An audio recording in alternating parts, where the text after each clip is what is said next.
Session start में। और आप लोग देख रहे हैं झारखंड बोर्ड के जो मॉडल प्रश्न पत्र निकला है उसके हम लोग विज्ञान विषय जो है उसके सारे सब्जेक्टिव प्रश्नों को उत्तर को जानेंगे, क्योंकि अगले साल भी मॉडल प्रश्न पत्र से 70 से 80% जो क्वेश्चन है आए थे, तो इस साल भी 70 से 80% जो क्वेश्चन है इसी मॉडल पेपर से आएंगे। तो आप लोग क्या कीजिए, सारे जितने भी ऑब्जेक्टिव और सब्जेक्टिव प्रश्न हैं इसको पढ़ लीजिए, साथ ही जितने भी सब्जेक्टिव प्रश्नों के उत्तर बता रहे उसको अपने क्या कीजिए नोटबुक में नोट कर लीजिए। तो चलिए शुरुआत करते हैं प्रश्नों के आंसर से, ठीक है। देखिए ये तो आप लोग जान ही रहे 2024 के जितने भी क्या 25-30 तक है इस साल, और 31 से हम लोग का स्टार्ट हो जा रहा है, ठीक है। तो यहाँ पर देखिए क्या पूछा गया है, क्या कि इस खंड में कल मतलब कुल 8 प्रश्न है जिनमें से 6 प्रश्नों का उत्तर देना, प्रत्येक प्रश्न का 2 अंक है, यानी कि 31 से शुरू हो जा रहा है, 8 प्रश्न है उसमें से और 6 प्रश्न का उत्तर देना है आप लोगों को। तो चलिए उत्तर देते हैं। देखिए यहाँ पर पहला प्रश्न क्या है कि हम वाहनों में उत्तल दर्पण का उपयोग पश्च दृश्य दर्पण के रूप में क्यों करते हैं, कि हम लोग वाहनों में पश्च दृश्य दर्पण के रूप में जो है उत्तल दर्पण का उपयोग क्यों करते हैं।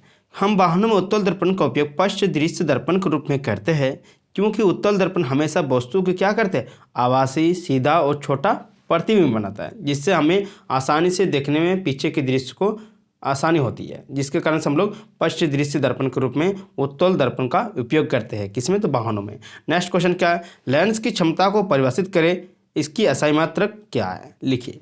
देखिए लेंस की क्षमता क्या होता है, यानी कि किसी वस्तु के या प्रकाश किरण को अभिसरण या अपसरण करने की मात्रा को क्या कहते हैं, लेंस क्षमता कहते हैं। यह लेंस की फोकस दूरी को व्युत्क्रम के बराबर होता है। इसके बराबर होता है, तो फोकस दूरी के लेंस की जो क्षमता होती है वो फोकस दूरी के उल्टा होता है, व्युत्क्रम के बराबर होता है। इसका ऐसा मतलब क्या होता है, डायप्टर होता है। तो यह हो गया इसका आंसर कि लेंस का अभिसरण, लेंस द्वारा किसी जो प्रकाश किरण आता है उसका अभिसरण और अपसरण करने की क्षमता को क्या कहते हैं, हम लोग लेंस क्षमता कहते हैं। और इस किसके व्युत्क्रम होता है, तो फोकस दूरी के व्युत्क्रम होता है, और इसका ऐसा मात्रक क्या होता है, डायप्टर होता है, याद रखिएगा।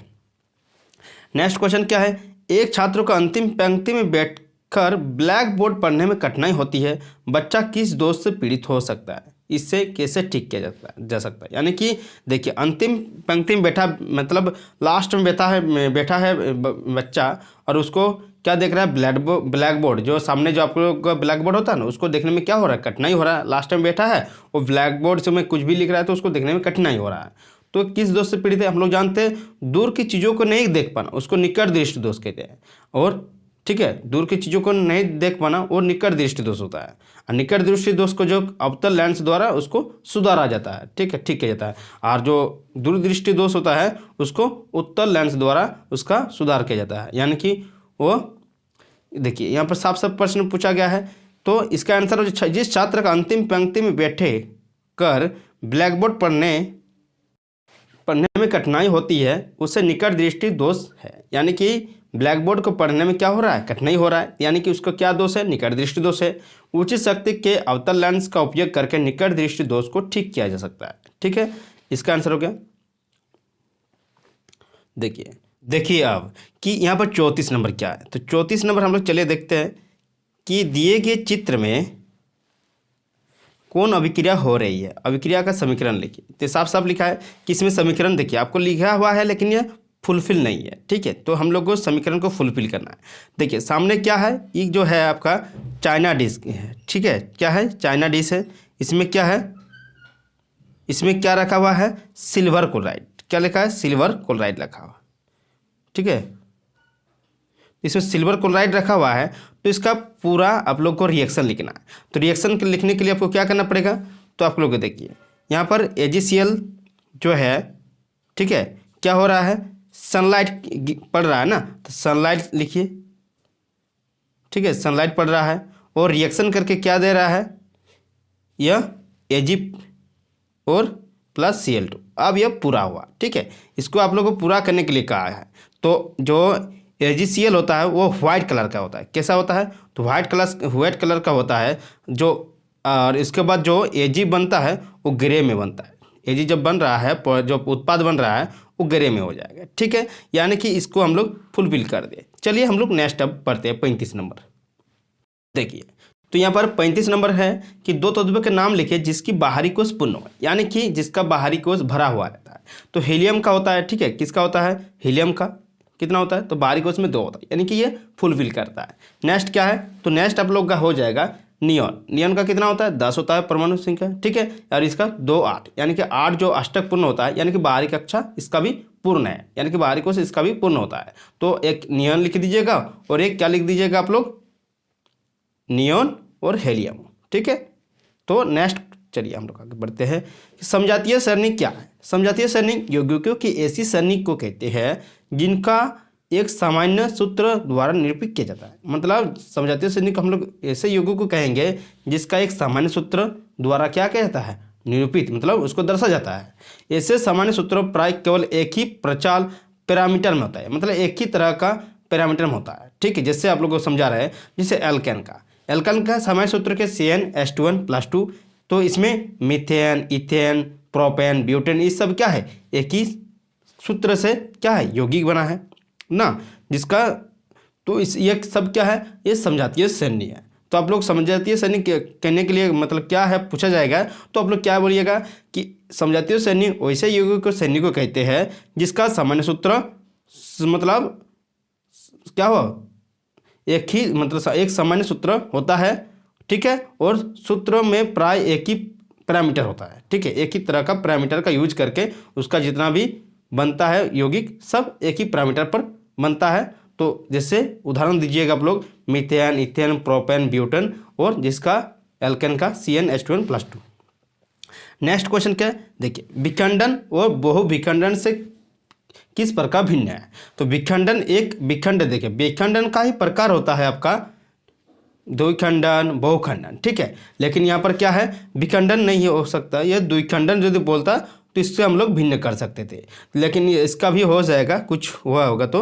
लेकिन विखंडन किसे कहते हैं, जब जीव जो है जीव जो रहता है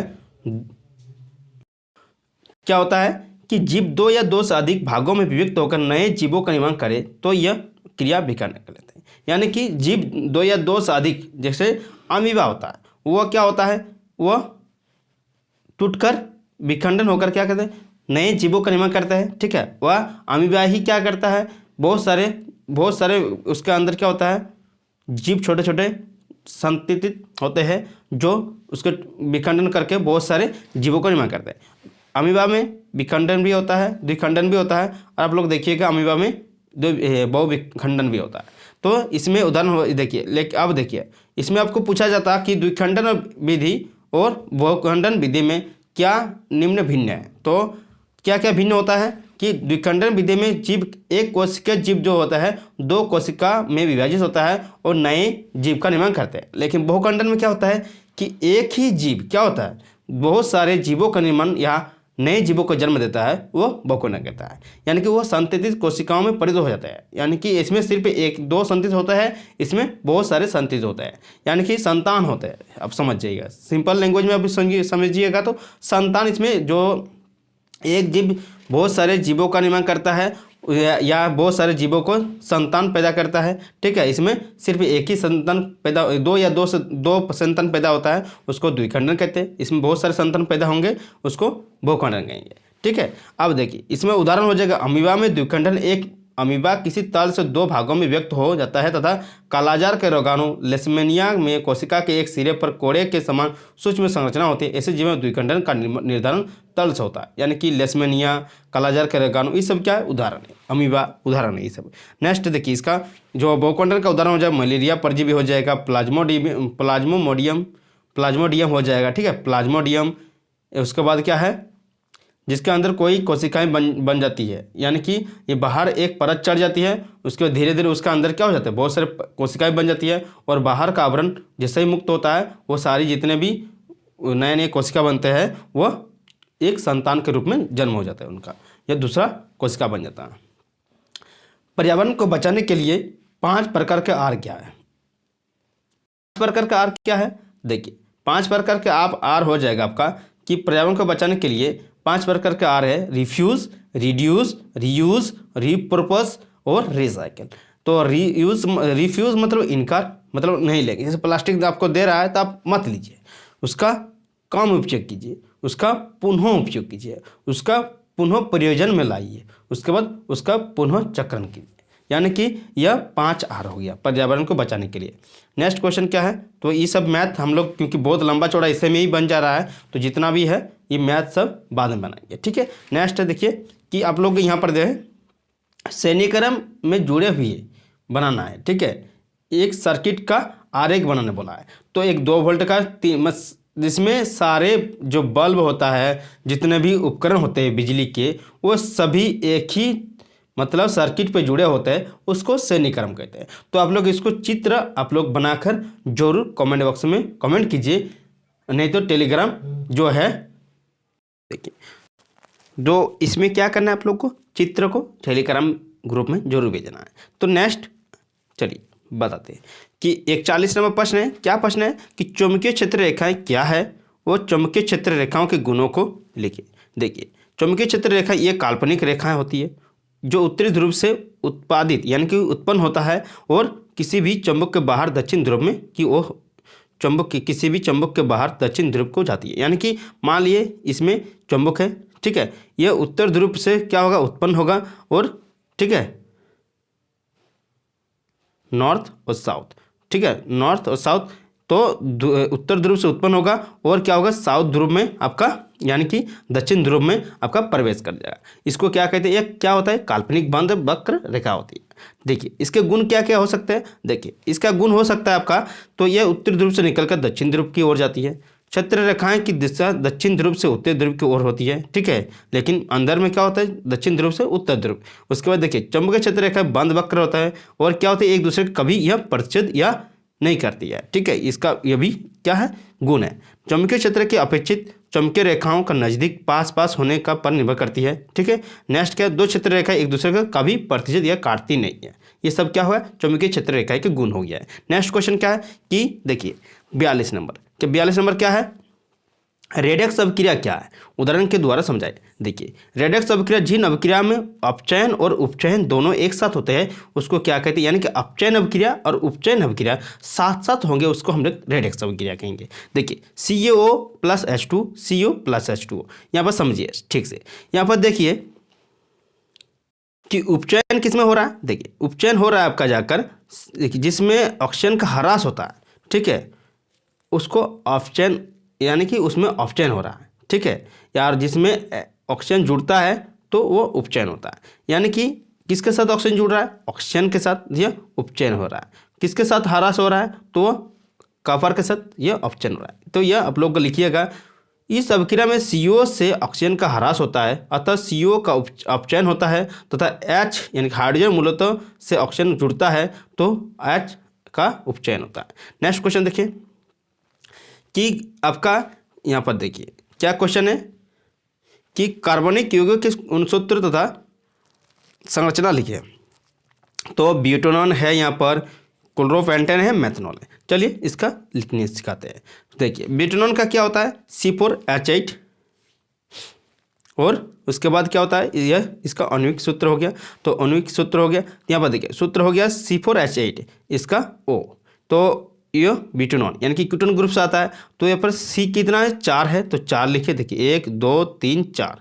उसके बाद हाइड्रोजन कितना है, तो हम लोग जानते हैं कि हाइड्रोजन का ये जो कार्बन का होता है 4 क्या करता है, 4 हाइड्रोजन के साथ बॉन्ड करता है, यानी कि 4 बॉन्ड मतलब वो 4 क्या करता है, संयोजक करता है, संयोजन करता है, यानी कि बॉन्ड बनाता है। तो कार्बन के देखिए कार्बन 4 बॉन्ड बनाता है, तो हाइड्रोजन के साथ 1 2 3 लास्ट वाला, इससे 1 4 कार्बन के साथ, यानी कार्बन कार्बन के बीच में एक बॉन्ड है, यानी कि 4 बॉन्ड हो गया। इसमें भी देखिए 4 बॉन्ड हो गया। अब कीटोन ग्रुप है तो कीटोन ग्रुप के यह हो गया। उसके बाद एक लास्ट वाला क्योंकि बीच में होता है कीटोन ग्रुप, तो यह हो गया ब्यूटेनॉन। अब आपको क्लोरोपेंटेन का क्या होता है, C5H11Cl, यानी कि 5 को पेंटेन मतलब पेंट मतलब हो गया 5 कार्बन है और इसमें हाइड्रोजन कितना संख्या है, 11 है और एक क्लोरीन रहेगा, तो यह क्लोरोपेंटेन बुलाएगा, ठीक है। तो इसमें देखिए स्ट्रक्चर आप लोग छाप लीजिए, अब समझ में आ रहा है स्ट्रक्चर, इसका भी देख लीजिए, स्ट्रक्चर बड़ा करके दिखाते हैं आप लोग को, ठीक है। अब देखिए ये वाला अब देखिए मेथनॉल, मेथनॉल क्या होता है, मेथनॉल का सूत्र होता है CH3OH, ठीक है, यह मेथनॉल हो गया। ये की तो C के साथ 4 बॉन्ड पूरा हो जा रहा है और उसको OH ग्रुप जो अल्कोहल ग्रुप जुड़ गया तो यह मेथनॉल बुलाएगा, ठीक है। नेक्स्ट क्वेश्चन देखिए, मनुष्य के 3 हार्मोन का नाम तथा कार्य लिखिए। मनुष्य के 3 हार्मोन एस्ट्रोजन है, थायरॉक्सिन है और क्या है, इंसुलिन है, ठीक है। अब देखिए तीनों का कार्य, यह नर वृषण द्वारा स्रावित यह हार्मोन पर द्वितीयक लैंगिक लक्षणों का विकास का नियंत्रण करता है। थायरॉक्सिन का थायराइड ग्रंथि द्वारा स्रावित यह हार्मोन मानव शरीर में उपापचय तथा वृद्धि दर को नियंत्रित करता है। यह हमारे वृद्धि दर और उपापचय को नियंत्रण करता है। और इसका इंसुलिन क्या करता है, देखिए अग्नाशय में उत्पन्न यह हार्मोन रक्त में विद्यमान अतिरिक्त शर्करा या ग्लाइकोजन में परिवर्तित करके संग्रह करने में सहायक है। इंसुलिन जो होता है यह हमारे शर्करा को क्या कहते हैं, ग्लाइकोजन में परिवर्तित करता है। ये सब क्या 3 जो हार्मोन बताने के लिए इसके कार्य है और 3 हार्मोन के नाम है। नेक्स्ट क्वेश्चन देखिए, हम ऊर्जा के वैकल्पिक स्रोतों की ओर क्यों ध्यान दे रहे हैं, क्योंकि देखिए हमारे जो पृथ्वी में कोयला, पेट्रोलियम, प्राकृतिक गैस जितना भी है, यूरेनियम है, ये सभी क्या है, बहुत ही सीमित है, मतलब बहुत ही कम है। इसको तुलना में जो हमारे वैकल्पिक स्रोत है जैसे सौर ऊर्जा, जल ऊर्जा, ये सब पवन ऊर्जा, ये सब क्या है, कभी समाप्त होने वाला नहीं है। जैसे सौर ऊर्जा कभी समाप्त होगा नहीं होगा, तो इसीलिए हम लोग उस पर ध्यान दे रहे ज़्यादा, ताकि जो इसने कोयला, पेट्रोलियम, प्राकृतिक जैसे ये भी खत्म ना हो और हम लोग क्या बराबर लाभ उठाते रहे इन सब का। तो यही लिखे है देखिए कि बहुत लंबा चौड़ा वीडियो बन रहा है ना। पृथ्वी में कोयला, पेट्रोलियम, प्राकृतिक गैस और यूरेनियम जैसे ईंधनों के ज्ञात भंडार बहुत ही सीमित है। यदि इसी दर से उनका उपयोग होता रहा तो शीघ्र समाप्त हो जाएगा। इसलिए हम ऊर्जा संकट से निपटने के लिए वैकल्पिक स्रोतों की ओर ध्यान दे रहे हैं, ठीक है। यह हो गया आंसर। नीचे क्वेश्चन देखिए 46 क्वेश्चन क्या है कि नंबर, ओजोन परत की क्षति हमारे लिए चिंता का विषय क्यों है, इस क्षति को सीमित करने के लिए हम क्या कदम उठाना चाहिए। देखिए ओजोन परत की जो है, ओजोन यानी कि O3 होता है, O3 नीचे, ठीक है, ऑक्सीजन के 3 परमाणुओं से बना होता है। ओजोन वायुमंडल के समताप मंडल में सूर्य से आने वाली परावैंगनिक विकिरणों से पृथ्वी की क्या करता है, सुरक्षा करता है। इन विकिरणों से त्वचा कैंसर होती है और जीवों के लिए हानिकारक है। इस कारण से ओजोन परत की क्षति हमारे लिए चिंता का विषय है। यानी कि ओजोन जो होता है ऑक्सीजन का ही रूप है और यह ऑक्सीजन का O3 वाला रूप है, ठीक है। यानी कि इसमें 3 अणु होता है ऑक्सीजन का। इसमें क्या होता है, यह कहाँ पाया जाता है, समताप मंडल में पाया जाता है। यह क्या करता है, सूर्य से आने वाली परावैंगनिक जो हानिकारक किरण है उससे हम लोग रक्षा प्रदान करता है, और जिससे जिस दिन नहीं ये पार हो जाता है तो हम लोग त्वचा कैंसर होगा, बहुत तरह की बीमारियां उत्पन्न होगी। इससे हम लोग को रक्षा करता है। तो इसका से कैसे ये क्षति पहुंच रहा है, देखिए CFCS के उपयोग होने के नियंत्रण होना चाहिए। यानी CFCS गैस जितना है इसके होने के कारण यह क्षति पहुंच रहा है। नाभिकीय विस्फोट के कारण यह भी क्षति पहुंच रहा है, जिसके कारण से कमी आ रहा है ऑक्सीजन, मतलब इसको चोट पहुंच रहा है, किसको, ओजोन परत को आघात हो रहा है। सुपरसोनिक विमानों को कम से कम उपयोग होना चाहिए, ठीक है, जिससे ओजोन क्षति को सीमित किया जा सकता है। यानी कि CFCS का उपयोग पर नियंत्रण होना चाहिए। नाभिकीय विस्फोट पर रोक लगाना चाहिए, नहीं तो कम से कम होना चाहिए। सुपरसोनिक विमानों पर कम से कम उपयोग या प्रयोग किया जाना चाहिए। उसके बाद पेड़ लगाना चाहिए। ये सब क्या है, ये ओजोन परत की क्षति को सीमित करने के लिए है।